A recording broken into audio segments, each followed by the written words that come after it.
மாணவர்கள் அனைவருக்கும் வணக்கம். Welcome to tab super maths. So இன்னைக்கு பார்த்தோம் அப்படின்னா நம்மளோட சென்டர் மேக்ஸ் சீரீஸில் டே 42ல் இருக்கிறோம். ஸோ ஏற்கனவே பார்த்தோம்னா சிம்பிள் இன்ட்ரெஸ்ட் டாபிக் வந்து 3 பார்ட்ஸாக பார்த்துட்டு இருந்தோம். ஸோ அந்த வகையில் இன்னைக்கு வந்து அதோட தேர்ட் பார்ட் தான் இன்னைக்கு டாப்பிக்காக பார்க்க போகிறோம். ஸோ கண்டினியூஸாக பார்த்துட்டு வந்தவங்களுக்கு தெரியும். ஸோ புதுசாக வந்தவங்க யார் இருக்கிறீங்க அப்படின்னா ஸோ நம்மளோட சேனலில் ஃபஸ்ட்டு என்னென்ன கண்டென்ட் போட்டிருக்கோம் அப்படிங்கிறத ஃபுல்லாக பாருங்கள். சென்டர் மேக்ஸ்னு சொல்லிட்டு ஒரு 100 days ப்ரோக்ராம் அனௌன்ஸ் பண்ணி ஸோ நம்ம ஒவ்வொரு நாளும் ஒவ்வொரு டாப்பிக்கை வந்து மெத்தட் வைஸ் பிரிச்சுட்டு நம்ம அப்படி சால்வ் பண்ணி கொண்டு வந்துட்டு இருக்கோம். ஸோ அந்த வகையில் பார்த்தோம் அப்படின்னா இந்த வாரத்தில் ஆல்ரெடி நம்ம வந்து ப்ராஃபிட் அண்ட் லாஸ் கம்ப்ளீட் பண்ணியிருக்கோம். ஸோ அதுக்கப்புறமா சிம்பிள் இன்ட்ரெஸ்ட் வந்து இன்னைக்கு நம்ம கம்ப்ளீட் பண்ண போகிறோம். ஸோ சிம்பிள் இன்ட்ரெஸ்ட்டோட தேர்ட் பார்ட் தான் இது. ஓகே, ஸோ வழக்கம் போல் யாரும் நம்மளோட சேனலை சப்ஸ்கிரைப் பண்ணாமல் பார்க்குறீங்க அப்படின்னா தயவு செஞ்சு சப்ஸ்கிரைப் பண்ணி வச்சுக்கோங்க. ஏன் அப்படின்னா ஸோ நம்ம சேனல் வந்து 20K ரீச் பண்ணியிருக்கு இல்லையா? ஸோ இதுக்காக நம்ம வந்து ஒரு கொஞ்சம் ஸ்பெஷல் அனௌன்ஸ்மெண்ட்லாம் கொடுக்கலாம் அப்படிங்கிற மாதிரி இருக்கும். ஸோ நிச்சயமாக உங்களுக்கு பல பயனுள்ள தகவல்கள் வந்து கணிதம் ரிலேட்டடாக உங்களுக்கு நிச்சயமாக கிடைக்கும். ஸோ நீங்கள் சப்ஸ்கிரைப் பண்ணலாம் அப்படின்னா சப்ஸ்கிரைப் பண்ணி வச்சுக்கோங்க. அதுக்கப்புறம் எக்ஸ்க்ளூசிவாக நம்மளோட சென்டர் மேக்ஸ் இந்த 100 days ப்ரோக்ராம்காகவே நம்ம டெலகிராம் சேனல் வந்து குரூப் ஒன்று வந்து நம்ம கிரியேட் பண்ணி வச்சுருக்கோம், டேப் சென்டர் மேக்ஸ்னு சொல்லிட்டு. அதுலேயும் நீங்கள் ஜாயின் பண்ணி வச்சுக்கோங்க. ஏன் அப்படின்னா ஸோ நம்மளோட கிளாஸஸ் பற்றின அப்டேட்டாக இருக்கட்டும், மற்றபடி வீக்லி ஷெடியூலாக இருக்கட்டும், இது எல்லாமே நம்ம டெலகிராம் குரூப்பில் தான் ஷேர் பண்ணுறோம். ஸோ அதுக்காக அதையிலையும் நீங்கள் ஜாயின் பண்ணிக்கோங்க. ஓகேவா? ஓகே, ஸோ இப்போ நம்ம இன்னைக்கு கிளாஸை ஸ்டார்ட் பண்ணலாம். ஸோ இன்னைக்கு பார்த்தோம் அப்படின்னா ரொம்பவே முக்கியமான ஒரு நாள். என்ன அப்படின்னு யோசிக்கிறீங்களா? ஸோ இன்னைக்கு என்னன்னா இன்டர்நேஷ்னல் மேக்ஸ் டே அப்படின்னு சொல்கிறோம். அதாவது March 14th வந்து நம்ம சர்வதேச கணித நாள் அப்படின்னு சொல்லிட்டு நம்ம கொண்டாடுறோம். ஸோ இதை பற்றின ஒரு ஃபுல் டீட்டெயில் எல்லாமே நம்ம சேனல்லே நான் வீடியோவாக உங்களுக்கு அப்லோட் பண்ணியிருக்கேன். ஸோ இன்னைக்கு வரலன்னா ஸோ உங்களுக்கு ஈவினிங் போல் கிடைச்சிடும். ஸோ நீங்கள் அதை பார்த்துக்கோங்க. ஸோ உண்மையிலே ஒரு செலிப்ரேட் பண்ணக்கூடிய ஒரு சப்ஜெக்ட் தான் என்ன அப்படின்னா மேக்ஸு. ஸோ எல்லாருமே பயந்து ஒதுங்குற சமயத்தில் மேக்ஸுங்கிறது எப்போதுமே வந்து இது வந்து ஒரு மற்றதெல்லாம் வேணாம் அப்படிங்கிறதுக்காக நான் சொல்லலை. எங்கே எடுத்துக்கிட்டிங்கனாலுமே மேக்ஸ்க்குன்னு ஒரு தனி அங்கீகாரம் நிச்சயமாக இருக்கும். எப்படி ஒரு ஸ்கூலையோ ஏதோ ஒரு காலேஜ் எடுக்கும்போது மேக்ஸ் ஸ்டாஃபுக்குன்னு ஒரு வேல்யூ இருக்குதோ அதே மாதிரி ஸோ அது ஸ்டாஃபுக்கான வேல்யூ அப்படிங்கிறத தாண்டி அது அந்த சப்ஜெக்டான வெயிட்டேஜ் அப்படிதானே. ஸோ எல்லாராலையுமே அவ்வளோ சீக்கிரமாக மேக்ஸை வந்து ஈஸியாக கிராஃப்ட் பண்ணிட முடியாது. ஸோ அந்த வகையில் அவ்வளோ ஒரு அதுக்காக அது அவ்வளோ பெரிய டஃப்னு கிடையாது. ஆக்சுவலாக மேக்ஸுங்கிறது என்ன அப்படின்னா ஒரு கான்செப்ட் தான், லாஜிக் தான். அந்த லாஜிக்கை புரிய தெரிஞ்சால் போதும். மற்ற சப்ஜெக்ட் எல்லாமே நம்மளால படித்து தெரிஞ்சுக்கிட முடியும். ஆனால் இந்த ஒரு சப்ஜெக்டை மட்டும் லாஜிக் தெரிஞ்சால் மட்டும்தான் நம்மளால புரிஞ்சுக்க முடியும். ஓகே, இதை பற்றின ஃபர்தர் டீட்டெயில் எல்லாத்தையுமே நான் உங்களுக்கு வீடியோவாக கொடுத்துருக்கேன், நிச்சயமாக பார்த்துக்கோங்க. ஸோ மேக்ஸ் படிக்கிறதுனால என்னெல்லாம் பூஸ்ட் ஆகும், நமக்குள்ள எவ்வளோ பெரிய கான்ஃபிடன்ஸ் உருவாகும். ஸோ அதை நீங்கள் 40 நாள் தொடர்ந்து பார்த்தவங்களுக்கு தெரியும். முன்னாடி 0வாக இருந்துருது, அதாவது நம்ம கிளாஸ் ஸ்டார்ட் பண்ணும்போது உங்களோட இருந்த நாலேஜ் என்ன, இப்போ உங்களோட நாலேஜ் என்ன அப்படிங்கிறத கண்டினியூஸாக பார்த்தவங்க கமெண்ட்ஸில் போஸ்ட் பண்ணுங்கள். புதுசாக வந்தவங்க அதை பார்த்து ஓகே அப்படின்னு சொல்லிட்டு அவங்களும் மீதி இருக்கக்கூடிய நாளும் உங்களால் பயன்பெறுவாங்க. ஓகேவா? ஓகே, ஸோ நம்ம இன்னைக்கு பார்க்கலாம். ஸோ இன்னைக்கு பார்த்தோம் அப்படின்னா நம்ம சென்டர் மேக்ஸில் டே 42ல் சிம்பிள் இன்ட்ரெஸ்ட்டில் தேர்ட் பார்ட்டில் வந்து நம்ம பார்க்க போகிறோம். ஸோ தேர்ட் பார்ட்டை பொறுத்த வரைக்கும் நம்ம என்ன பார்க்க போகிறோம் அப்படின்னா ஸோ ஏற்கனவே ஃபர்ஸ்ட் பார்ட்டில் எப்படி சிம்பிள் இன்ட்ரெஸ்ட் கண்டுபிடிக்கிறது, அமௌண்ட் கண்டுபிடிக்கிறது அப்படிங்கிறதெல்லாம் நம்ம பார்த்துருந்தோம். அதுக்கப்புறமா செகண்ட் பார்ட்டை பொறுத்த வரைக்கும் பார்த்தோம் அப்படின்னா செகண்ட் பார்ட்டில் பேஸ்ட் ஆன் டிஃப்ரென்ஸ் வித்தியாச முறை உங்களுக்கு தெரிஞ்சிருக்கும். டிஃப்ரென்சஸ் வச்சு பர்சன்டேஜ் இன்க்ரீஸ் ஆகுறது டிக்ரீஸ் ஆகுறது ஸோ அதெல்லாம் வச்சு எப்படி பண்ணுறதுன்னு பார்த்தோம். அதே மாதிரி மல்டிபிள் ஸ்டேட்மெண்ட் கொடுத்துருந்தாங்க அப்படின்னா அதில் எப்படி சால்வ் பண்ணுறது சிம்பிள் இன்ட்ரெஸ்ட் அப்படிங்கிறத பார்த்துருக்கோம். அப்போ இன்னைக்கு நம்ம என்ன பார்க்க போகிறோம் அப்படின்னா ஈக்குவல் டெப்ட்ஸ் சமமான கடன்கள் என்ன, அதே மாதிரி டிஃப்ரெண்ட் இயர்ஸ் வெவ்வேறு ஆண்டுகள் டைம்ஸ் மடங்குகள். சரிதானா? ஸோ இந்த 3 கான்செப்டை தான் நம்ம இன்னைக்கு பார்க்க போகிறோம். பார்த்துடலாமா? ஸோ நீங்கள் அப்படி பேஜஸை திருப்பும் போதே என்னெல்லாம் பார்த்துருக்கோம் அப்படிங்கிறத ஒரு தடவை ரிவைஸ் பண்ணி வச்சுக்கோங்க. ஓகே, ஸோ இங்கே 5th கான்செப்ட் 5th மெத்தட் பார்த்தோம் அப்படின்னா சமமான கடன்கள் ஈக்குவல் டெப்ட்ஸ். கொஸ்டினை பாருங்க. ஜெனி என்பவர் ரூபாய் 1200 4% தனிவட்டி வீதத்திலும், ஷர்மி என்பவர் ரூபாய் 700 9% தனிவட்டி வீதத்திலும் கடனாக பெற்றனர். எவ்வளவு காலத்தில் இருவருக்கும் கடன் தொகை சமமாக இருக்கும் அப்படின்னு சொல்லி கேட்குறாங்க. ஸோ கொஸ்டினை பாருங்க. 2 பேர் இருக்கிறாங்க, ஜெனி இங்க ஷர்மி. ஓகே, ஃபர்ஸ்ட் பிரின்சிபல் பார்த்தோம்னா ஜெனி வந்து 1200 ரூபாய 4% இன்ட்ரெஸ்ட்ல வாங்குறாங்க. இதே மாதிரி ஷர்மி எடுத்துட்டோம் அப்படின்னோம்னா 700 ரூபாயை 9% இன்ட்ரெஸ்ட்ல வாங்குறாங்க. இப்ப என்ன கேக்குறாங்க அப்படின்னா எந்த வருஷத்துல எவ்வளவு காலத்துல ரெண்டு பேரோட கடன் தொகையுமே சமமா இருக்கும் அப்படின்னு சொல்லி கேக்குறாங்க. அதாவது இப்ப இவங்களுக்கு பாருங்களேன், இவங்களுக்கு ஃபர்ஸ்ட் இயர்ல கடன் தொகைங்கிறது மொத்தம் தான். ஓகேவா? இப்ப இங்க இவங்களுக்கு ஒரு வருஷத்துல பாத்தீங்கன்னா இவங்களுக்கு எவ்வளவு ஒரு 4% அப்படின்னா 48 ரூபா வரும் அப்படிதானே. சோ இப்ப இதோட சேர்த்துட்டோம் அப்படின்னா 1248 ரூபா வரும். இங்க அதே மாதிரி 9% போட்டோம் அப்படின்னா 9763. அப்ப இதோட சேர்த்தீங்கன்னா 763 ரூபா வரும். அப்ப இங்க 1248 இருக்கு, இங்க 763 இருக்கு. ரெண்டு ஈக்குவலா இருக்கா? இல்ல. அப்போ இப்படியே நம்ம பார்க்கும்போது எந்த வருஷத்துல ரெண்டுமே ஈக்குவலா வரும் அப்படின்னு சொல்லி கேக்குறாங்க. இதை நீங்க ஒவ்வொரு வருஷமா போட்டு கால்குலேட் பண்ணீங்கன்னா நிச்சயம் பெரிய லென்த்தி சம்மா போகும். ஓகேவா? அப்ப இதை எப்படி நம்ம ஈஸியா சால்வ் பண்றது அப்படின்னா அதுக்கு ஒரு ஷார்ட்கட் இருக்கு. என்னன்னா இப்ப இதுல பிரின்சிபல் கொடுத்துட்டோம், ஆர் கொடுத்துட்டோமா, கொடுத்துருக்காங்களா? இப்ப இதுல நம்ம சிம்பிள் இன்ட்ரெஸ்ட் கண்டுபிடிக்க போறோம். சிம்பிள் இன்ட்ரெஸ்ட் அப்படிங்கிறது 1 இயருக்கு இவங்களோட சிம்பிள் இன்ட்ரெஸ்ட் என்ன அப்படிங்கிறது பார்க்கலாம். 12,000 ரூபாய்க்கு ஒரு வருஷத்துக்கு 4%னா எவ்வளவு கிடைச்சிருக்கும்? அப்ப இதுல 4%ங்கிறது 48 ரூபாயா? 48 அப்படிங்கறத எழுதிக்கலாம். இதுக்கப்புறம் அதே மாதிரி அங்க 700 ரூபாய்க்கு ஒரு வருஷத்துல வட்டி எவ்வளவு இருக்கும்? 9%னா இங்க 9 போட்டீங்க அப்படின்னா 63 ரூபாய் கிடைக்கும். இப்பதானே பார்த்தோம். இப்ப இதை அப்படியே வச்சுட்டு இப்ப என்ன பண்ணணும் அப்படின்னா நல்லா மைண்ட்ல ஏத்திக்கங்க. சமமான கடன்கள் அப்படின்னா சோ இதுக்கான procedure difference between principals divided by difference between simple interest. அதாவது இப்ப ரெண்டு பிரின்சிபல் இருக்கா, இது ரெண்டுத்துக்கும் டிஃபரன்ஸ் பாருங்க. 1200க்கும் 700க்கும் டிஃபரன்ஸ் எவ்வளவு? 500 ரூபாய் இருக்கா? 500 எழுதிக்கங்க. அதே மாதிரி இங்க ரெண்டு இன்ட்ரெஸ்ட்டுக்கும் டிஃபரன்ஸ் பாருங்க. இங்க 48 ரூபாய், அங்க 63 ரூபாய். எவ்வளவு டிஃபரன்ஸ் இருக்கும்? இங்க 50னா இங்க 2, அங்க ஒரு 13. அப்ப எவ்வளவு ஆச்சு? 15 ரூபாய் ஆச்சு. கரெக்டா? 15 ரூபாய். இப்ப என்ன பண்ண போறோம் அப்படின்னா இதை டிவைட் பண்ண போறோம், அவ்வளவுதான். ஓகேவா? சோ இப்ப இங்க பாத்தீங்க அப்படின்னா 500 டிவைடட் பை இங்க எவ்வளவு? 15. ஓகே, கேன்சல் பண்ணோம் அப்படின்னா இங்க 3 15, இங்க 100 வந்துடும். சோ 100/3னா எவ்வளவு போடுவோம்? எவ்வளவு வரும்? 33 1/3 ஆண்டுகள். சோ இதெல்லாம் தெரிஞ்சு வச்சுக்கணும், ஏற்கனவே சொல்லியிருக்கோம் இல்லையா? 10/3னா 3 1/3 அப்படிங்கிற மாதிரி தான். அப்ப இங்க 100/3 அப்படின்னா 33 1/3 ஆண்டுகள் அப்படிங்கிறது அர்த்தம். அப்ப இங்க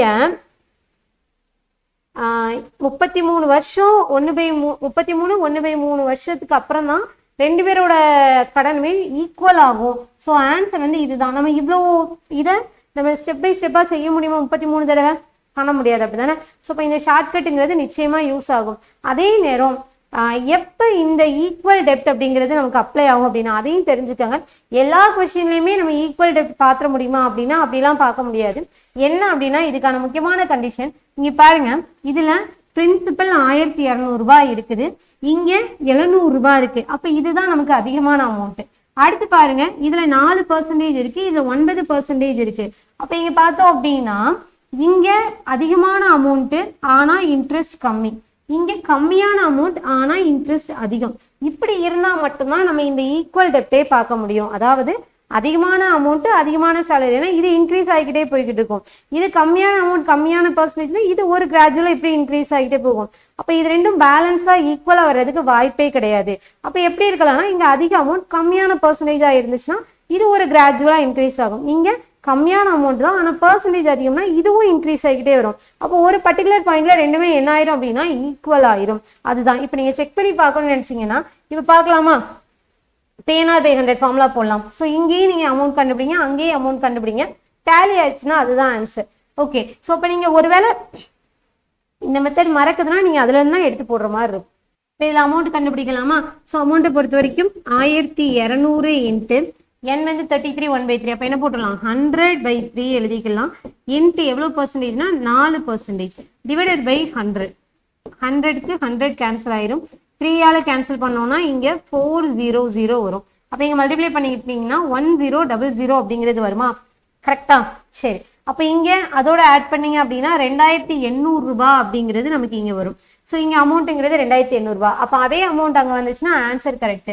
700 ரூபாய் ஆண்டு வந்து 100/3 இன்ட்டு பர்சன்டேஜ் வந்து 9 டிவைடட் பை 100 போடுறோம். 100க்கு 100 கேன்சல், 3ஆல் கேன்சல் பண்ணால் இங்கே 3. ஸோ இங்கே மல்டிப்ளை பண்ணோன்னா 21 00 2100 வரும். இங்கே எவ்வளோ இருக்குது? 700 ரூபா இருக்குது. ஆட் பண்ணிங்கன்னா 2800. ஸோ இங்கே 2800, இங்கே 2800. அப்போ இங்கே 33 1/3 இயர்ஸ்க்கு அப்புறம் தான் ரெண்டு பேரோட கடன்மை எப்படி ஆகும் அப்படின்னா ஈக்குவலாக வரும். எப்படின்னு புரியுது இல்லையா? ஸோ இங்கே இந்த ஷார்ட்கட்டை மறக்காமல் தெரிஞ்சு வச்சுக்கோங்க. இல்லை அப்படின்னா நீங்கள் டெப்த்தாக போகணும், இல்லை 4 ஆப்ஷனை எடுத்து போட்டு அமௌண்ட்டை கண்டுபிடிச்சிக்கிட்டு இருக்கணும். சரி, கொஸ்டின் புரியுது இல்லையா? இதே மாதிரி இன்னும் ஒரு கொஸ்டின் பார்க்கலாம். நீங்களாம் முடிஞ்சா அப்படி செஞ்சிருங்க நோட்டில் கடகடன்ட்டு. இப்போ ராம் என்பவர் 6000-ஐ 4% தனிவட்டி வீதத்திலும், விஜய் என்பவர் 4000-ஐ 8%. அமௌண்ட் இங்கே கம்மி, இதை விட இது கம்மி, பர்சன்டேஜ் அதிகம். ஓகேவா? வித்தியாசம் தெரியுதா? அப்படி இருந்தால் தான் நம்ம இந்த மாதிரி ஈக்குவல் டெப்டே பார்க்க முடியும். ஸோ எவ்வளவு காலத்தில் இருவரின் கடன் தொகையும் சமமாக இருக்கும் அப்படின்னு சொல்லி கேட்குறாங்க. அப்போ இதை பொறுத்த வரைக்கும் பார்த்தோம் அப்படின்னா இங்கே ஃபஸ்ட்டு யாரெல்லாம்னா ராமும் இந்த பக்கம் விஜயும். ஸோ இங்கே பிரின்சிபல் என்னன்னா ராம்க்கு 6000 ரூபாய், விஜய்க்கு வந்து 4000 ரூபாயா. அடுத்ததா இவங்களுக்கான பர்சன்டேஜ் எடுத்துட்டோம் அப்படின்னா இங்கே 4%, இங்கே 8%. அதுக்கப்புறமா சிம்பிள் இன்ட்ரெஸ்ட் பார்க்கலாம். ஸோ சிம்பிள் இன்ட்ரெஸ்ட்டை பொறுத்த வரைக்கும் ஒரு வருஷத்துக்கு எடுத்துட்டோம்னா இதில் 4%ங்கிறது 240 ரூபாயா நமக்கு இருக்கும். தெரியும் இல்லையா? 1%ங்கிறது 60 × 4 போட்டோம்னா 240. இங்கே எடுத்துட்டோம் அப்படின்னா 1%ங்கிறது 40 × 8 போட்டோம் அப்படின்னா 320 அப்படிங்கிறது கிடைக்கும். வித்தியாசம் பார்க்கலாமா? இது ரெண்டுத்துக்கும் டிஃப்ரென்ஸ் வந்து 2000 rupees. இது ரெண்டுத்துக்கும் டிஃப்ரென்ஸ் பார்த்தோம்னா 240, இங்கே ஒரு 60, அங்கே ஒரு 20, 80 ஆச்சா? 80. இப்போ டிஃப்ரென்ஸ் பார்த்தோம்னா ஃபார்முலா டிவைட் பண்ணணும்னா divided by simple interest 1, simple interest 2. அப்போ இங்கே 2000 டிவைடட் பை 80 போடுறோம். ஸோ கேன்சல் பண்ணிடலாம். கேன்சல் பண்ணிட்டோம் அப்படின்னா ஈரெட்டா 16, மிச்சம் 4, 5 போட்டுக்கலாம். ஸோ இங்கே பார்த்தோம்னா 25 இயர்ஸ் அப்படிங்கிறது நமக்கு ஆன்சர். ஸோ உங்களுக்கு ஆன்சர் வந்துச்சா? செக் பண்ணிக்கோங்க. ஸோ அவ்வளோதான், இது ரொம்ப சிம்பிளாக உள்ளது. ஓகேவா? இதே மாதிரி நமக்கு இன்னொரு கொஸ்டின் இருக்குது. ஸோ இதை நீங்கள் நோட் பண்ணி வச்சுக்கோங்க. ஸோ இந்த கொஸ்டினுக்கு என்ன ஆன்சர் அப்படிங்கிறத நீங்கள் கமெண்ட் பண்ணுங்கள். ஓகேவா? ஸோ இதுவும் அதே மாதிரி தான். அடுத்த கொஸ்டின் பார்க்கலாம். ஸோ அடுத்த கேள்வி பாருங்கள். விக்னேஷ் 2 ஆண்டுகளுக்கு 4% வட்டி வீதத்தில் 10,000-ஐ கடனாக பெற்றார். இந்த பணத்தை சஞ்சயிடம் 2 ஆண்டுகளுக்கு 6% வட்டி வீதத்தில் கடனாக கொடுத்தார். இந்த பரிமாற்றத்தில் அவருக்கு கிடைத்த ஓராண்டின் லாபம். ஆக்சுவலாக இது அங்கே வந்திருக்கணும் மேம், நேற்று கிளாஸில் பார்த்துருக்கணும். அந்த வித்தியாசம் இருக்கு இல்லையா? அதில் தான். ஓகே, ஒன்றும் பிரச்சனை இல்லை. நம்ம இதை பார்த்தா இது ரொம்ப முக்கியமான ஒரு பிவைக்கு கொஸ்டின். இப்போ 2025 தான் நினைக்கிறேன், 25 24 இந்த கொஸ்டின் கேட்டப்ப நிறைய பேர் இதில் தப்பு பண்ணிட்டு வந்தாங்க. காமனான ஒரு மிஸ்டேக் தான். சரிதானா? ஸோ என்ன அப்படிங்கிறத நான் சொல்கிறேன். இது நார்மலாக இப்போ நம்ம நேற்று பார்த்த மாதிரி பர்சன்டேஜ் டிஃப்ரென்ஸ்லேயே நம்ம பார்க்க போகிறோம். இங்கே ஃபர்ஸ்ட் பார்த்தீங்கன்னா விக்னேஷ் 2 ஆண்டுகளுக்கு 4% வட்டி வீதத்தில் 10,000-ஐ கடனாக பெற்றார். அந்த பணத்தையே, ஸோ இப்போ இங்கே பிரின்சிபல் பார்த்தோம் அப்படின்னா 10,000 தான். எத்தனை வருஷத்துக்கு வாங்கியிருக்கிறாரு அப்படின்னா 2 வருஷத்துக்கு வாங்கியிருக்கிறாரு. ஓகே, ஸோ எவ்வளவு பர்சன்டேஜுக்கு அப்படின்னு சொல்லி பார்த்தோம்னா 4%. ஓகேவா? இதை அவர் என்ன பண்றாருன்னா அதே 2 வருஷத்துக்கு இன்னொருத்தருக்கு, ஸோ இப்போ A% இருக்காருன்னு வச்சுக்கோங்களேன். ஏட்டர்னு இவர் 2 எத்தனை பர்சன்டேஜ் 4%க்கு வாங்கிட்டு வராரு. யாரு? விக்னேஷ் அப்படிங்கிறவர். இதுதான் விக்னேஷ். இவர் என்ன பண்றாருன்னா இந்த பணத்தை அப்படியே எடுத்து இன்னொரு 3rd 6% இன்ட்ரெஸ்ட்டுக்கு கொடுக்குறாரு. 4% வாங்கி 6% கொடுக்குறாரு. இப்போ என்னன்னா இந்த பரிமாற்றத்தில் அவருக்கு கிடைத்த ஓராண்டின் லாபம் என்ன அப்படின்னு சொல்லி கேட்குறாங்க. அப்போ இங்கே நிறைய பேர் கெஸ் பண்ணுறது என்ன அப்படின்னா 4% வாங்கி 6% கொடுக்குறாரு. ஓகே, அப்போ இவருக்கு 2% லாபம் கிடைச்சிருக்கும். அப்போ இங்கே 2% அப்படிங்கிறது பிரின்சிபல் அப்படிங்கிறது நமக்கே தெரியும் 100%. அப்போ இதுக்கு 2% பார்த்தோம் அப்படின்னா எவ்வளோ வந்துடும்? 200 ரூபாய் வந்துடும். ஓகேவா? ஸோ இது நார்மலாக எல்லாரும் பண்ணக்கூடிய விஷயம்தான். சரிதானா? ஓகே, ஸோ ஆக்சுவலி இதுதான் நமக்கு ஆன்சர். ஆனால் எல்லாரும் பண்ணக்கூடிய தப்பு என்ன அப்படின்னா இப்போ இங்கே நம்ம பார்த்த அந்த மெத்தட் படி என்ன யோசிப்பாங்க அப்படின்னா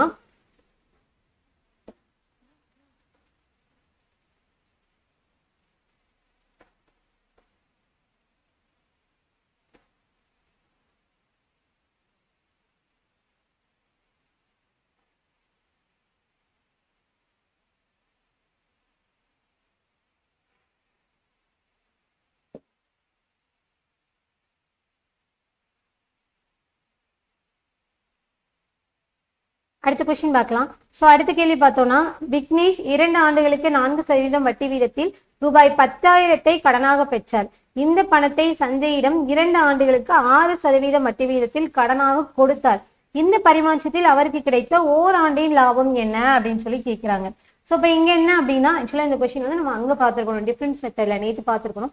சரி, ஒன்றும் பிரச்சனை இல்லை, நம்ம இதோட சேர்த்து அப்படி பார்த்துடலாம். அப்போ இந்த கொஸ்டின்ல என்ன அப்படின்னா, விக்னேஷ் வந்து ஒருத்தட்ட இருந்து கடன் வாங்குறாரு. ஓகேவா? என்னன்னா 10,000 2 வருஷத்துக்கு 4% வாங்கிட்டு வர்றாரு. இதே பணத்தை இவர் இன்னொருத்தருக்கு கொடுக்குறாரு. சி அப்படின்னு 8% வச்சுக்கிறோமே. ஸோ கொடுக்குறாரு. எவ்வளவு பர்சன்டேஜ் கொடுக்குறாருன்னா 6% கொடுக்குறாரு. இப்போ என்னன்னா, இந்த பரிமாற்றத்தில் அவருக்கு கிடைத்த ஓராண்டின் லாபம் என்ன அப்படின்னு சொல்லி கேட்குறாங்க. ஓகேவா? ஸோ இப்போ இங்க கொஸ்டின் இந்த இடத்துல தான் ட்விஸ்ட் இருக்கு.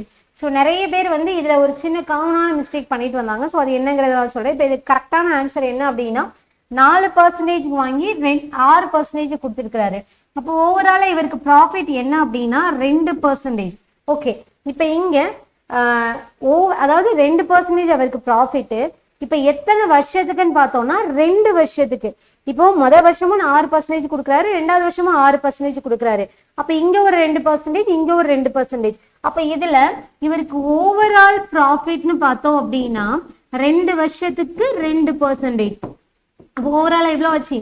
4% ஆச்சு ஓவராலா லாபம் அப்படிங்கிறது. ஓகேவா? அப்ப இதுல 4% எடுத்துட்டோம்னா 10,000த்துல 4% பார்த்தோம் அப்படின்னா 400 ரூபாய் நமக்கு வரும். அப்ப இவருக்கு ஓவரால் அதாவது 2 இயர்ஸ்க்கான ப்ராஃபிட் எவ்வளவு அப்படின்னா அது 400. இதுதான் எல்லாருமே கெஸ் பண்றது. ஆனா கொஸ்டின் என்ன கேட்டுக்காங்கன்னா, ஓராண்டின் லாபம் என்னன்னு கேக்குறாங்க. அப்ப இது ஒரு வருஷத்துக்கா இருந்துச்சுன்னா எவ்வளவா இருக்கும்? 1 இயருக்கு அப்படின்னு பார்த்தோம்னா இதுல பாதி 200 இருக்கும். ஸோ இங்க கரெக்டான ஆன்சர் என்ன அப்படின்னா 200 தான். இப்ப இதுல அவருக்கு கிடைத்த லாபம் என்ன அப்படின்னு மட்டும் கேட்டிருந்தாங்க அப்படின்னா 400 ரூபாய். ஓராண்டின் லாபம் என்ன அப்படின்னு மென்ஷன் பண்ணதுனால ஸோ இங்க 1 இயருக்கு தான் கண்டுபிடிக்கணும். அப்போ ஒரு வருஷத்துக்கு அவருக்கு 2% தான் லாபம் கிடைச்சிருக்கும். ஸோ அது இங்க நம்ம 200ன்னு எடுத்துருவோம். கவனமா பண்ணணும். இயர் ரொம்ப முக்கியம். சரி, ஆனா இயரை பார்த்து பர்சன்டேஜை பார்த்து எவ்வளவு வட்டிக்கு கொடுக்குறாங்கிறதெல்லாம் பார்த்து கேல்குலேட் பண்ணும். ஆனா இந்த மாதிரி மெத்தட்ல மட்டும் நீங்க ப்ராக்டிஸ் பண்ணி பாருங்களேன், ரொம்ப எளிமையா போட்டுருவீங்க. இருந்து நிறைய ப்ரொசீஜர் எல்லாம் பண்ணணுங்கிற அவசியம் இருக்காது. ஓகே, அவ்வளவுதான். இப்போ இதுல பார்த்தோம்னா ஈக்குவல் டெப்த்ல இந்த 2 கொஸ்டின் தான், அதுதான் மெயினா சொல்லணும்னு நினைச்சது, அது சொல்லிட்டோம். இப்போ இதுக்கப்புறம் என்ன அப்படின்னா டிஃபரெண்ட் இயர்ஸ் அப்படின்னா நான் ஏற்கனவே கொஸ்டின் பேட்டர்ன் சொல்லியிருந்தேன். ஸோ இங்க பாருங்க, ஒரு தொகை தனிவட்டியில் 3 ஆண்டுகளில் 815 ஆகவும் 4 ஆண்டுகளில் 854 ஆகவும் கூடுதலாகிறது அப்படின்னா அதிகரிக்குதுன்னு அர்த்தம். ஓகேவா?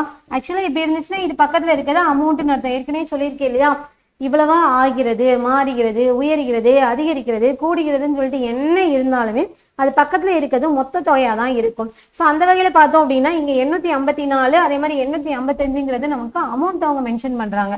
ஓகே, இதுக்கப்புறம் என்னன்னா தொகையை காண்க. தொகை அப்படிங்கிறது இங்க இருக்கு இல்லையா, ஃபைண்ட் தி சம் அப்படின்னா பிரின்சிபல் என்ன, தொகை அப்படின்னோடனே அமௌண்ட்டுக்கு போயிடக்கூடாது. எந்த தொகையில இருந்தா, அதாவது இவங்க அமௌண்ட் வேல்யூ கேட்குறாங்க, ருபீஸை கேட்குறாங்க, பிரின்சிபல் அசல் என்ன அப்படிங்கிறதா இங்க நமக்கான கேள்வி. இது எப்படி சால்வ் பண்ணலாம் அப்படின்னா, ஃபர்ஸ்ட் கதை என்ன சொல்லியிருக்காங்க, ஒரு அமௌண்ட் இருக்கு, ஒரு பிரின்சிபல் இருக்குது. அந்த பிரின்சிபல் வந்து என்ன பிரின்சிபலுமா? ஓகே, அந்த பிரின்சிபல் வந்து 3 வருஷத்துல 815 ரூபாயா மாறுது. இது அமௌண்ட். ஓகே, அடுத்தது பார்த்தோம்னா எத்தனை வருஷத்துல? 4 வருஷத்துல 4 இயர்ஸ்ல 854 ரூபாயா மாறுது. இப்ப இந்த பிரின்சிபல் என்ன அப்படிங்கிறது தான் நமக்கான கேள்வி. அப்ப இது எப்படி கண்டுபிடிக்கலாம் அப்படின்னா, இந்த மாதிரி கொடுத்துருந்தாங்கன்னா ஃபர்ஸ்ட் இயர் ரெண்டுத்துக்கும் டிஃபரன்ஸ் கண்டுபிடிங்க. 3 வருஷம் 4 வருஷம். அப்ப இங்க 1 இயர் அப்படிங்கிறது தான் நமக்கு டிஃபரன்ஸ். இது ரெண்டுத்துக்கும் டிஃபரன்ஸ். அதே மாதிரி இங்க அமௌண்ட் ரெண்டுத்துக்கும் டிஃபரன்ஸ் பாருங்க. இங்க 854, இங்க 815. அப்ப இங்க 14க்கு 5 போச்சுன்னா 9, இங்க 3, 39 அப்படிங்கிறது வருமா? அப்ப இங்க என்ன பண்றோம் அப்படின்னா 39 ரூபாய் அப்படிங்கிறத நம்ம போடுறோம்.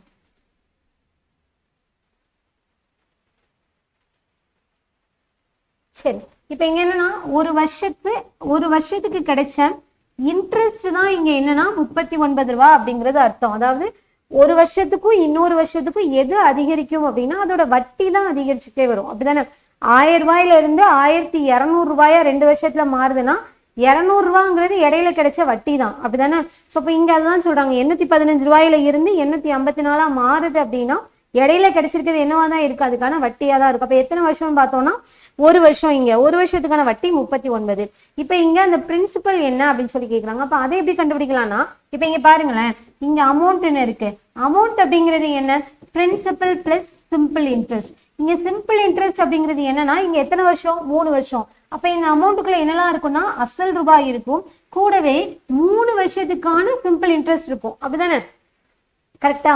அப்ப இங்க இந்த அமௌண்ட்ல இருந்து 3 வருஷத்துக்கான சிம்பிள் இன்ட்ரெஸ்ட் வெளியில எடுத்துட்டோம்னா நமக்கு என்ன கிடைச்சிரும், பிரின்சிபல் கிடைச்சிரும். இப்ப அதுதான் பண்ண போறோம். அமௌண்ட் நம்மகிட்ட இருக்கு, அசல் வேணும். அப்ப இதுல 3 வருஷத்துக்கான வட்டியை நம்ம வெளியில எடுத்துடலாம். அப்ப அதை எப்படி எடுக்கலாம் அப்படின்னா, இப்ப 1 வருஷத்துக்கான வட்டி நம்மகிட்ட இருக்குதா, அப்போ 3 இயர்ஸ்க்கான வட்டி நம்ம கண்டுபிடிக்கலாம். அப்போ 1 வருஷத்துக்கு 39னா 3 வருஷத்துக்கு பார்த்தோம்னா இன்ட்டு 3 போடலாம். போட்டோம்னா 90 90 ஒரு 27 117 சரி 2 ஓகே 117 ரூபாய். அப்ப இதுல ஃபர்ஸ்ட் இது வந்து ஃபர்ஸ்ட் ஸ்டேட்மெண்ட்ல இருந்து நீங்க 1 2 கூட மென்ஷன் பண்ணிக்கோங்க. ஓகேவா? இது நம்ம ஈக்குவேஷன் 1ல யூஸ் பண்ணியிருக்கோம். ஸோ இதே மாதிரி அதோட பிரின்சிபல் வேணும் அப்படின்னா principal equal to amount 815 minus 117 minus பண்ணிட்டோம் அப்படின்னா 15க்கு 7 போச்சுன்னா 8, 10க்கு 1 போச்சுன்னா 9, 7க்கு 1 போச்சுன்னா 6, 698 ரூபாங்கிறது அதோட பிரின்சிபலா இருக்கும். ஸோ ஆன்சர் பார்த்தோம்னா ஆப்ஷன் சி. இதே இது நீங்க என்ன பண்ணிக்கலாம் அப்படின்னா இதுல 4 வருஷம் கண்டுபிடிச்சிட்டு இதுல இருந்து 4 வருஷத்துக்கானதை நீங்க வெளியில எடுத்துட்டீங்கன்னா இதே 698 ரூபாய் தான் கிடைக்கும் ஆசு. புரியுது இல்லையா? அப்ப இங்க இத்தனை வருஷத்துல இவ்வளவு மாறுது, இத்தனை வருஷத்துல இவ்வளவு மாறுது அப்படின்னா இயருக்கு டிஃபரன்ஸ் கண்டுபிடிங்க. அதே மாதிரி இங்க இருக்கக்கூடிய அமௌண்ட்டுக்கும் டிஃபரன்ஸ் கண்டுபிடிங்க. கண்டுபிடிச்சிட்டு இங்க எத்தனை வருஷம் இருக்குதோ அதுக்கான வட்டி தான் இது. அப்ப கொஸ்டின்க்கு ஏத்தாப்ல இப்ப இங்க 1 வருஷம்னா இங்க எனக்கு 3 வருஷம் தான் இருக்குன்னா 3 வருஷத்துக்கு மாத்துங்க. வட்டி கண்டுபிடிச்சிட்டு இதுல இருந்து நீங்க எடுத்தீங்கன்னா என்ன பிரின்சிபல் அப்படிங்கிறது ஈஸியா கிடைச்சிடும். அவ்வளவுதான். அப்ப இதே மாதிரி இன்னொரு கொஸ்டின் பார்க்கலாமா? இதுவும் எக்ஸாம்ல கேட்டதுதான். பாருங்க, ஒரு குறிப்பிட்ட அசலானது மாறா வட்டி விகிதத்தை அப்படி என்ன அப்படின்னா என்ன அர்த்தம்னா ரெண்டு பக்கமே ஒரே எப்போதுமே ஒரே பர்சன்டேஜ் தான் அப்படிங்கிறது அர்த்தம். மாறா வட்டி விகிதத்தில் 4 ஆண்டுகளில் 4 இயர்ஸ்ல 6000 ரூபாயா மாறுது. அடுத்ததான் 7 வருஷத்துல 6750 ரூபாயா மாறுது. இது ஏ, இது என் மாறுது. இப்ப என்னன்னா அந்த தொகையையும் வட்டி வீதமும் கேட்டுக்காங்க. மாறா வட்டி வீதம் சொன்னாங்க இல்லையா? அப்ப எவ்வளவு வட்டி வீதத்துல கொடுத்தாங்க அப்படிங்கறத நம்ம கண்டுபிடிக்க போறோம். கண்டுபிடிக்கலாமா? சோ ஃபர்ஸ்ட் இயர் ரெண்டுத்துக்கும் டிஃபரன்ஸ் இங்க 3 இயர்ஸ் வரும். இங்க டிஃபரன்ஸ் பார்த்தோம் அப்படின்னா 750 rupees வரும். ஸோ இது ஈக்குவேஷன் 1ன்னு வச்சுக்கோங்க, இது 2ன்னு வச்சுக்கோங்க. ஓகே, இப்போ இங்க 3 வருஷத்துக்கான வட்டி தான் இங்க 750 இருக்கு. கொஸ்டின்ல பார்த்தோம்னா 4 வருஷம் 7 வருஷம் தான் இருக்குது.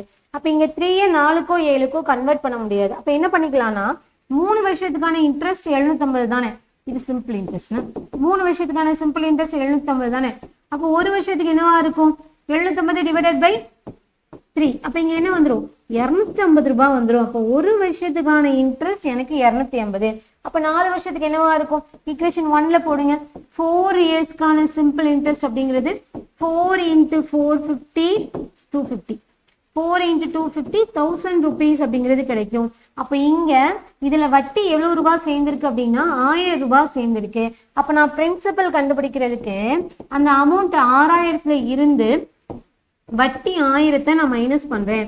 அப்ப எனக்கு இங்க அசல் வந்து 5000 அப்படிங்கிறது கிடைக்கும். அவ்வளவுதான், முடிஞ்சிருச்சு. ஓகேவா? ஓகே, அசல் கண்டுபிடிச்சாச்சு. இப்ப கூடுதலா நமக்கு வட்டி வீதம் கேட்டிருக்காங்க. அப்போ வட்டி வீதம் எப்படி கண்டுபிடிக்கலாம் அப்படின்னா, ஸோ நீங்க ரிவர்ஸ்ல கண்டுபிடிச்சாலும் ஓகே, நான் அசலை வச்சுட்டு 100% வச்சுட்டு அது எவ்வளவுன்னு கண்டுபிடிக்கிறேன் அப்படின்னாலும் ஓகே. இல்லை அப்படின்னா நீங்க ஆர்க்கான formula R equal to simple interest into 100 divided by principal into N. Simple interest இங்க நமக்கு எவ்வளவு கிடைச்சிருக்கு, நீங்க எதனாலும் எடுத்துக்கலாம். ஆனா 750 ரூபாய் வட்டி எடுத்தீங்கன்னா என் இருக்க இடத்துல 3ன்னு போடுங்க. 250 ரூபாய் வட்டின்னு எடுத்தீங்கன்னா என் இருக்க இடத்துல 1ன்னு போடுங்க. 250 ரூபாய் எடுத்துக்கிறோமா, 250 × 100 டிவைடட் பை பிரின்சிபல் 5000, அது மாறாது, இன்ட்டு என்னோட வேல்யூ 1. இங்க 250ங்கிறதுனால இங்க 1. 3 0க்கு 3 0 கேன்சல், 5ஆல கேன்சல் பண்ணோம்னா இங்க 5. ஸோ 5%. அப்போ 5000 5% அப்படிங்கிறது ஆன்சர். ஆப்ஷன்ல இருக்கா, 5000 5%. ஆப்ஷன் ஏ இதுதான் ஆன்சரா இருக்கு. இப்படிதான் கண்டுபிடிக்கணும். சரி, அடுத்ததான் மடங்குகள். டைம்ஸ்க்குள்ள நம்ம என்டர் ஆகிறோம். ஸோ டைம்ஸை பொறுத்த வரைக்கும் என்ன அப்படின்னா ஒரு அமௌண்ட் வந்து இத்தனை வருஷத்துல இத்தனை மடங்கா மாறுது அப்படிங்கிற மாதிரி கதை சொல்லியிருப்பாங்க. ஏற்கனவே இதுக்கு நான் ஃபார்முலா வேற உங்களுக்கு சொல்லியிருக்கேன். ஸோ ஃபர்ஸ்ட் ஃபார்முலா பார்த்துடலாமா? ஸோ ஃபார்முலாவை பொறுத்த வரைக்கும் என்ன அப்படின்னா n into r equal to t minus 1 into 100. இது எப்படி எடுக்க சொல்லியிருக்கேன்? t equal to 2 இருந்துச்சுன்னா nr equal to 100 எடுத்துக்கலாம். இதே t equal to 3 இருந்துச்சுன்னா nr equal to 200 அப்படின்னு சொல்லி எடுத்துக்கலாம். அவ்வளவுதான். இப்படிதான் நம்ம எடுக்கிறோம். ஸோ இதுக்கப்புறம் பார்த்தோம் அப்படின்னா அந்த ஃபார்முலா வச்சுட்டு அப்படியே நம்ம சப்ஸ்டியூட் பண்ணி கொண்டு வரலாம். இப்போ என்ன சொல்றாங்கன்னா ஒரு அசலானது 4 ஆண்டுகளில் 2 மடங்கு ஆகிறது எனில் வட்டி வீதத்தை காண்க. இதுல அப்படிதான் கேட்பாங்க. இதே மாதிரி டிட்டோ நமக்கு அங்கேயே இருக்குது.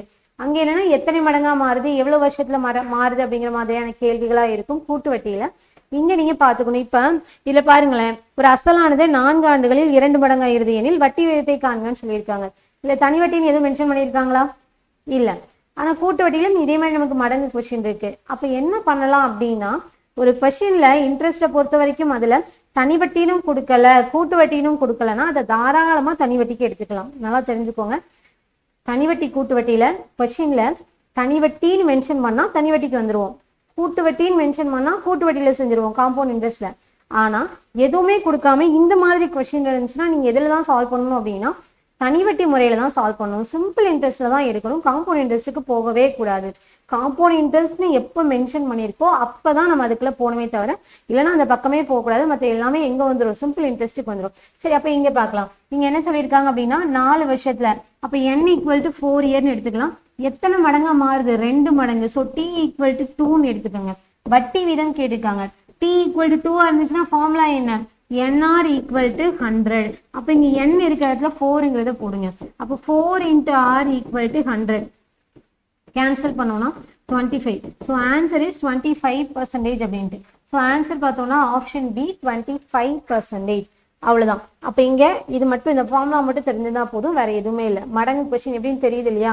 ஸோ ஆக்சுவலி இதுக்கான லாஜிக் என்னன்னா அந்த ப்ரொசீஜர்னு சொல்லிடுறேன். இப்போ என்ன அப்படின்னா ஒரு அமௌண்ட் இருக்கு 100 ரூபான்னு எடுத்துக்கிறோம். இது வந்து ஒரு இத்தனை வருஷத்துல 4 வருஷத்துல 2 மடங்கா மாறுது. அப்ப 100 ரூபான்னு இருக்கிறது 200 ரூபாயா மாறிடுது. அப்ப இங்க வட்டி எவ்வளவு கிடைச்சிருக்கும் அப்படின்னா இன்ட்ரெஸ்ட் 100 ரூபாய் கிடைச்சிருக்கும். 100 ரூபாய் இங்க அசலுக்கு போயிருக்கும் இல்லையா? வட்டி 100 ரூபாய் இருக்கும். இப்ப ரேட் ஆஃப் இன்ட்ரெஸ்ட் வேணும், ஆர் வேணும். ஆருக்கான formula simple interest into 100 divide by principal into n. Simple interest இங்க எவ்வளவு? 100 ரூபாய் இன்ட்டு 100 ஃபார்முலால பிரின்சிபல் எவ்வளவு எடுத்திருந்தோம்? 100 ரூபான்னு எடுத்திருந்தோம். எத்தனை வருஷம்? 4 வருஷத்துல. 100க்கு 100 கேன்சல், 4ஆல கேன்சல் பண்ணா 25%. ஸோ இதுதான் ஒரிஜினல் ப்ரொசீஜர். அந்த ஃபார்முலா மறந்துச்சுன்னா இதை யூஸ் பண்ணிக்கணும். ஓகேவா? 100 ரூபாய் 2 மடங்குனா 200, 3 மடங்குனா 300, 5 மடங்குனா 500. அப்படி பார்த்துக்கணும். 500 ரூபாயா மாறுதுன்னா அங்க வட்டி எவ்வளவு இருக்குன்னா 100 ரூபாய் அசல் போக 400 ரூபாய் வட்டியா இருக்கும். அப்படி எடுத்துக்கணும்.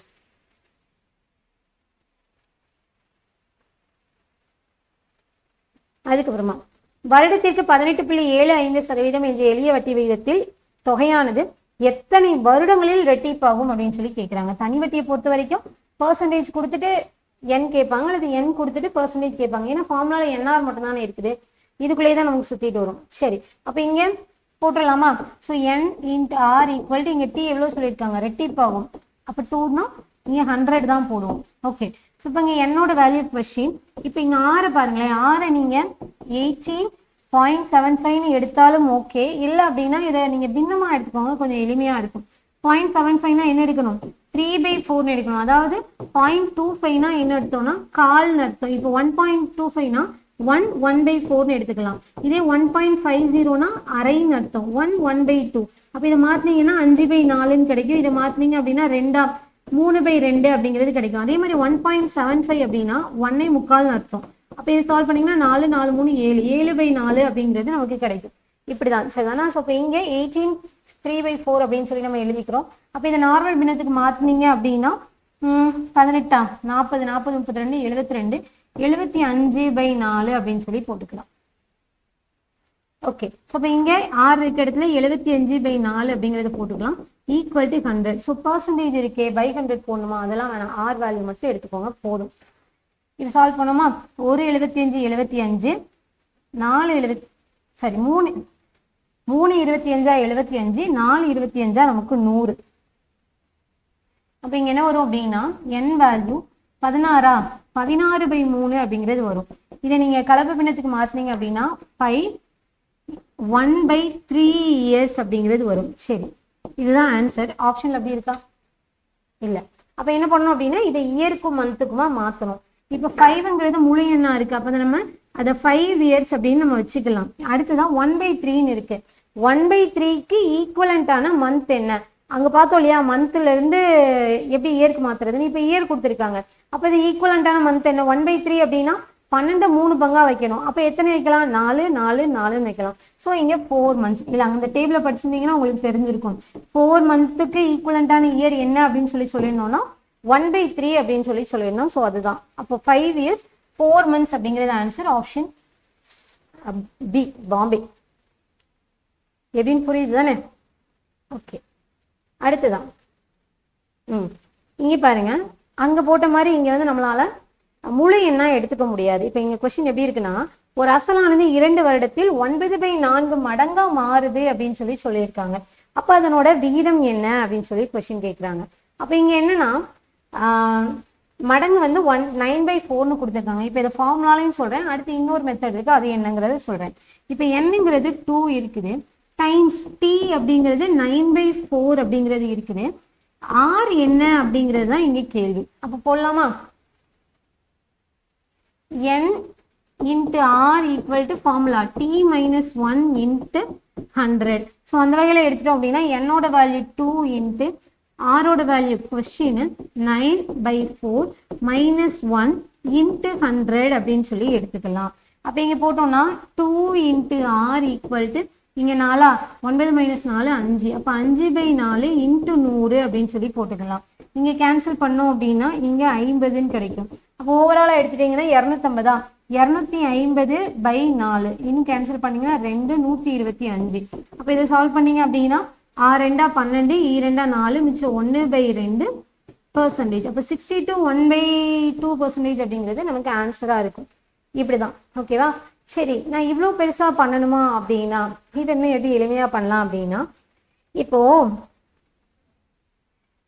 பிரின்சிபல் வந்து 9/4 டைம்ஸாக மாறுது அப்படின்னு சொல்லியிருக்காங்க இல்லையா.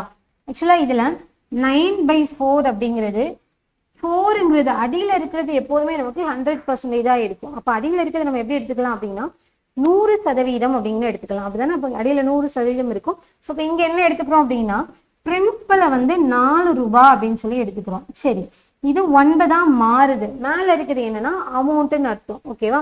ஸோ இப்போ இங்கே அமௌண்ட் என்ன இருக்கு அப்படின்னா 9 இருக்குது. அப்போ இங்கே சிம்பிள் இன்ட்ரெஸ்ட் என்னவா இருக்கும்? இதுக்குள்ள டிஃப்ரென்ஸ் 5 இருக்குமா? இது முடிஞ்சா அப்சர்வ் பண்ணிக்காங்க, இல்லைன்னா அப்படி விட்டுருங்க. இப்போ இங்கே 9/4 டைம்ஸாக மாறுது அப்படின்னா அடியில் இருக்கிறது நமக்கு பிரின்சிபலாக இருக்கும், மேலே இருக்கிறது அமௌண்ட்டாக இருக்கும். அப்போ இங்கே என்ன பண்ணுறோன்னா 9ங்கிறது அமௌண்ட்டாக எடுக்கும்போது சிம்பிள் இன்ட்ரெஸ்ட் நமக்கு 5ன்னு கிடைச்சிருக்கு. இப்போ நமக்கு ஆர் வேணும்.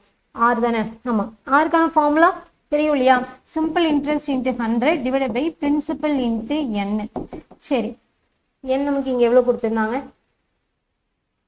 2 இயர்ஸ். ஓகே, அப்போ இங்கே போட்டோம்னா சிம்பிள் இன்ட்ரெஸ்ட் வந்து 5 × 100 டிவைடட் பை பிரின்சிபல் 4 × 2. ஓகே, இப்போ சால்வ் பண்ணுங்க. 4ஆல் கேன்சல் பண்ணால் இங்கே 25. 5 25 எவ்வளவு? 125 பை 2 போடலாமா? இப்போ கேன்சல் பண்ணிங்கன்னா அதே மாதிரி தானே வரும். 62 1/2%. இப்படி கூட எடுத்துக்கலாம். மடங்கு இது. ஸோ அதே மாதிரி இன்னொரு கொஸ்டின் நமக்கு இதில் இருக்கு. தனிவெட்டு வீதத்தில் ஒரு அசலானது 15 ஆண்டுகளில் 3 மடங்காகும் எனில் எத்தனை ஆண்டுகளில் 5 மடங்காக கிடைக்கும் அப்படின்னு சொல்றாங்க. அதாவது ஒரு அசலானது 15 வருஷத்துல 3 மடங்கு. 3 மடங்குனா 3 மடங்கு, 3 டைம்ஸ் அப்படின்னு அர்த்தம். ட்ரிபிள்ஸ் இருக்கு இல்லையா, ட்ரிபிள்ஸ்னா 3 டைம்ஸ் அப்படிங்கிறது அர்த்தம். 3 மடங்கா ஆகும்னா எத்தனை வருஷத்துல 5 மடங்கா மாறும் அப்படின்னு சொல்லி கேட்குறாங்க. இப்போ இதுல கொஸ்டின் இதுதான், எத்தனை ஆண்டுகளில் 5 மடங்காக மாறும் அப்படின்னு கேட்குறாங்க. அப்ப 5 மடங்கா மாறணும் அப்படின்னு எத்தனை வருஷம் கேட்டிருக்காங்க. அப்ப இங்க என்ன கொடுத்துருக்கணும்? ஆர் கொடுத்துருக்கணும் இல்லையா? ஆர் இருந்தா தானே ஃபார்முலால அப்படிதானே. ஆர் வேணும்னா என் இருந்தா தானே சால்வ் பண்ண முடியும். என் இல்லை. அப்ப என்ன பண்ணணும் அப்படின்னா, சரி ஆமா என் கேட்டிருக்காங்க. அப்ப நமக்கு ஆர் தேவைங்க. அப்ப ஆர் எப்படி கண்டுபிடிக்கலாம்னா ஃபர்ஸ்ட் ஸ்டேட்மெண்ட் யூஸ் பண்ணி நம்ம ஆர் கண்டுபிடிச்சிக்கலாம். அங்கதான் என் கொடுத்துருக்காங்களே, அதை வச்சு ஆர் கண்டுபிடிச்சிக்கலாம். அப்ப இங்க ஃபர்ஸ்ட் ஸ்டேட்மெண்ட்ல நம்ம என்ன கண்டுபிடிக்க போறோம் அப்படின்னா ஆர் கண்டுபிடிக்க போறோம். எப்படி கண்டுபிடிக்கலாம்? என்ஆர் 15. இப்போ டீயோட வேல்யூ 3ன்னு இருக்கு. அப்போ இங்கே ஃபார்முலா என்ஆர் ஈக்குவல் டு 200 அப்படின்னு இருக்கும். ஸோ இப்போ இங்கே என்னோட value 15 into R equal to 200 அப்படின்னு சொல்லி போட்டுக்கலாம். இங்கே போட்டோன்னா 3 இங்கே 40ன்னு இருக்கும். ஸோ ஆர் ஈக்குவல் டு 40/3% அப்படின்னு சொல்லி வச்சுக்கலாம். அப்போ 40/3% அப்படிங்கிறது ரேட் ஆஃப் இன்ட்ரெஸ்டாக இருக்கும். இதுக்கப்புறமா எத்தனை ஆண்டுகள்ல 5 மடங்கா கிடைக்கும் அப்படின்னு சொல்லி கேட்குறாங்க. அப்போ செகண்ட் ஸ்டேட்மெண்ட்ல நமக்கு n கேட்டிருக்காங்க. அப்போ அதை எப்படி கண்டுபிடிக்கலாம்? என்ஆருக்கு இங்கே டீயோட வேல்யூ 5 டைம்ஸ்ன்னு இருக்கு. அப்போ இங்கே என்ஆர் ஈக்குவல் டு 400 அப்படிங்கிறது இருக்கும். ஸோ இப்போ என்னோட வேல்யூ தெரியாது, ஆரோட வேல்யூ 40/3 ஈக்குவல் டு 400. 0க்கு 0 கேன்சல், நீங்கள் கேன்சல் பண்ணீங்கன்னா 10, இங்கே மல்டிப்ளை பண்ணீங்கன்னா 30 வரும். ஸோ இங்கே 30 இயர்ஸ் அப்படிங்கிறது ஆன்சர், 30 ஆண்டுகள். எப்படின்னு புரியுதுல? இங்கே 2 ஸ்டேட்மெண்ட்டாக இப்படி தான் எக்ஸாமில் கேட்பாங்க. புரிஞ்சிருக்கா அப்படிங்கிறத செக் பண்ணுறதுக்காக. அப்போ முதல் ஸ்டேட்மெண்ட்டை யூஸ் பண்ணி ஆர் கண்டுபிடிக்கிறோம். அந்த ஆரை வச்சு செகண்ட் ஸ்டேட்மெண்ட்டில் கேட்டிருக்கக்கூடிய என் என்ன அப்படிங்கிறத கண்டுபிடிச்சிக்கிறோம். அடுத்த கேள்வி பாருங்க. ஒரு தொகைக்கான தனிவட்டியானது அத்தொகையின் 16/25 மடங்காக உள்ளது. மேலும் வட்டியானது கால அளவிற்கு சமமாக இருந்தால் அந்த வட்டி எவ்வளவு அப்படின்னு சொல்லி கேட்குறாங்க. இந்த கொஸ்டின் வந்து நம்ம இப்போ பார்த்த டைம்ஸ் கொஸ்டின் இல்லை, இவ்வளவு மடங்கா மாறுது அப்படின்னு இல்லை. இது ப்ராப்ளமா நம்பர்ஸ் மாதிரி இந்த வேர்ட் ப்ராப்ளம் நம்ம எக்ஸ்பிரஷனாக மாற்றிட்டு அதுக்கப்புறமா சால்வ் பண்ணுவோம். எப்படிங்கிறத பார்க்கலாம். ஸோ இது கூடுதலாக நான் இப்போ ஒரு ஷார்ட்கட் சொன்னேன் இல்லையா, 9/4ன்னு இருந்துச்சு. அப்போ கீழே இருக்கிறது வந்து நமக்கு என்னவா இருக்கும்? எப்போதுமே அசலாக இருக்கும். மேலே இருக்கிறது நமக்கு வேரி ஆகும். ஸோ அசலை விட அதிகமாக இருந்துச்சுன்னா அமௌண்ட்டுன்னு எடுத்துக்கணும், அசலை விட கம்மியாக இருந்துச்சுன்னா வட்டின்னு எடுத்துக்கணும். அப்போ இங்கே நம்ம அதே மெத்தடை வச்சும் பண்ணலாம். ஓகே, இப்போ நம்ம இதை மாற்றுவோம். இப்போ இங்கே என்ன சொல்லியிருக்காங்கன்னா, ஒரு தொகைக்கான தனி வட்டியானது சிம்பிள் இன்ட்ரெஸ்ட் ஆனதுன்னா ஈக்குவல் அர்த்தம். அத்தொகைங்கிறது பிரின்சிபல். பிரின்சிபலோட 16/25 மடங்குன்னு சொல்லியிருக்காங்க. மடங்குங்கிறதுனால நம்ம மல்டிப்ளை பண்ணிட்டோம். இப்போ என்னன்னா, மேலும் வட்டிங்கிறது ஆரை சொல்றாங்க. ஸோ ஆர் வந்து அதோட கால அளவு என்னைக்கு சமமா இருந்துச்சுன்னா அந்த வட்டி எவ்வளவு, that is R rate of interest எவ்வளவு அப்படின்னு சொல்லி கொஸ்டின் கேட்குறாங்க. ஓகே, அப்போ ஆர்னா ஃபார்முலா என்ன? Simple interest into 100 divided by principal into N அப்படின்னு சொல்லி எடுத்துக்கலாம். அப்போ இங்கே சிம்பிள் இன்ட்ரெஸ்ட்டும் வேணும், பிரின்சிபலும் வேணும். அப்போ என்ன பண்ணலாம்னா, இந்த பிரின்சிபலை கீழே எடுத்துக்கோங்க. எடுத்தா இது எப்படி சால்வ் பண்ணலாம்? Simple interest divide by principal equal to 16/25ன்னு எடுத்துக்கலாம். இப்படி இருந்துச்சுன்னா சிம்பிள் இன்ட்ரெஸ்ட் 16னும் பிரின்சிபல் 25ன்னு எடுத்துக்க முடியும். அப்படியே இங்கே சப்ஸ்டியூட் பண்ணுங்க. 16 × 100 டிவைடட் பை 25 இன்ட்டு என்னோட வேல்யூ என் ஆருக்கு ஈக்குவல் அப்படின்னு சொல்லியிருக்காங்க. ஓகேவா? அப்போ நீங்கள் என்னுக்கு பதிலாக ஆர் அப்படிங்கிறதே சப்ஸ்டியூட் பண்ணிக்கலாம். ஏன்னா என் போட்டிங்கன்னா 2 வேரியபிள் ஆயிரும், அப்படி கண்டுபிடிக்க முடியாது. அப்போ இங்கே ஆறுனா அங்கேயே நீங்கள் ஆருக்கு மாற்றிக்கோங்க, ஈஸியாக கண்டுபிடிச்சிடலாம். இப்போ ஆறு தானே வேணும், இங்கே கேன்சல் பண்ணீங்கன்னா 4, 16 4 64. இப்போ இங்கே ஆர் இங்கே போயிடும், r² ஈக்குவல் டு 16 × 4 64. அப்போ ஆரோட வேல்யூ இதுக்கு ரூட் எடுத்தோம்னா 8 அப்படின்னு இருக்கும். ஸோ அவ்வளோதான். அப்போ இங்கே 8% அப்படிங்கிறது தான் ஆன்சர். எப்படின்னு புரியுது இல்லையா? இந்த ஆரை நான் இங்கே எடுத்துக்கிறேன். அப்போ r² ஆர் இன்ட்டு r² ஆயிரும். 16 × 4 64 ஆயிரும். அப்போ இங்கே ஆரோட வேல்யூ எடுத்துட்டோம்னா √64. √64ஓட வேல்யூ என்ன அப்படின்னா 8% அப்படிங்கிறது தான் ஆன்சர். ஆன்சர் இருக்கா? பி.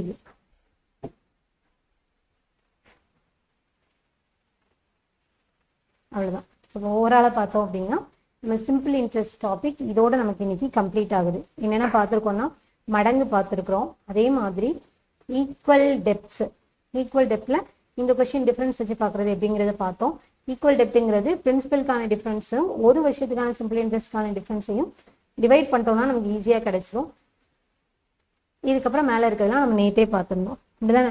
அப்போ இன்னைக்கு பார்த்தோம்னா நமக்கு ஓவராலாக இந்த இடத்துல நமக்கு சிம்பிள் இன்ட்ரெஸ்ட்டோட ஃபுல் மெத்தட்ஸுமே கம்ப்ளீட் ஆகுது.